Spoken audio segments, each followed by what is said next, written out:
தசகம் 20 ரிசபர் மற்றும் பரதர். 1. நாபி மன்னனும் மேருதேவியும் உம்மை மகனாகப் பெற வேண்டும் என்று யாகம் செய்தனர். அவர்களின் பக்தியால் மகிழ்ந்த நீர், அவர்களுக்கே மகனாகப் பிறப்பேன் என்று அருள் கூறினீர். பின்னர் ரிசபராக அவதரித்தீர். 2. ரிசபர் சிறுவயதிலேயே தெய்வீக குணங்களால் ஒளிர்ந்தார். பின்னர் அரசராக ஆட்சி செய்து உலகிற்கு தர்மத்தின் வழியைக் காட்டினார்.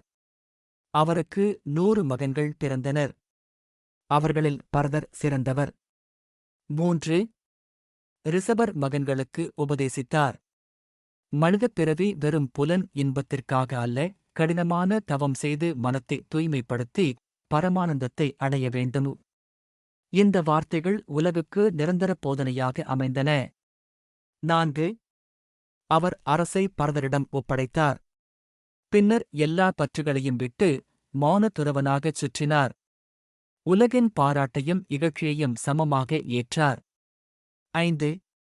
அவர் வெளியில் பைத்தியக்காரனைப் போல நடந்து கொண்டாலும் உள்ளே பரமானந்தத்தில் நிலை கொண்டிருந்தார். இறுதியில் தன் உடலை துறந்து பரம நிலையை அடைந்தார். 6. பரதர் தர்மமாக ஆட்சி செய்தார். பின்னர் அரசை விட்டுவிட்டு காடிற்கு சென்று உம்மை தியானித்தார். அவரது மனம் பக்தியில் உயர்ந்தது.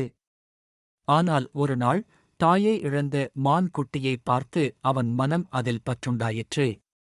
7. அந்த மான் மீது பற்று அதிகரித்ததால் இறக்கும் நேரத்திலும் அதையே நினைத்தார். அதனால் அடுத்த பிறவியில் மானாகப் பிறந்தார். ஆனால் முந்தைய நினைவு இருந்ததால் அந்தப் பிறவியிலும் முனிவர்களின் அருகே இருந்து காலம் கழித்தார். 8. பின்னர் அவர் ஜடபரதராகப் பிறந்தார்.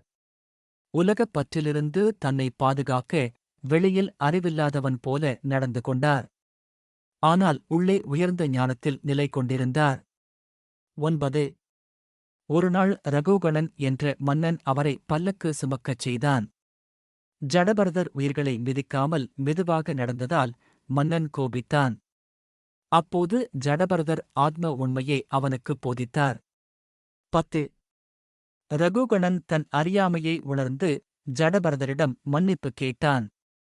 இவ்வாறு பரதர் 3 பிறவிகளின் வழியாக பற்றின் ஆபத்தையும் இறுதியில் ஞானத்தின் வெற்றியையும் உலகுக்குக் காட்டினார். குருவாயூரப்பனே, உம்மைத் தவிர வேறு பற்றில் விழாமல் என்னைக் காப்பாற்றுவீராக.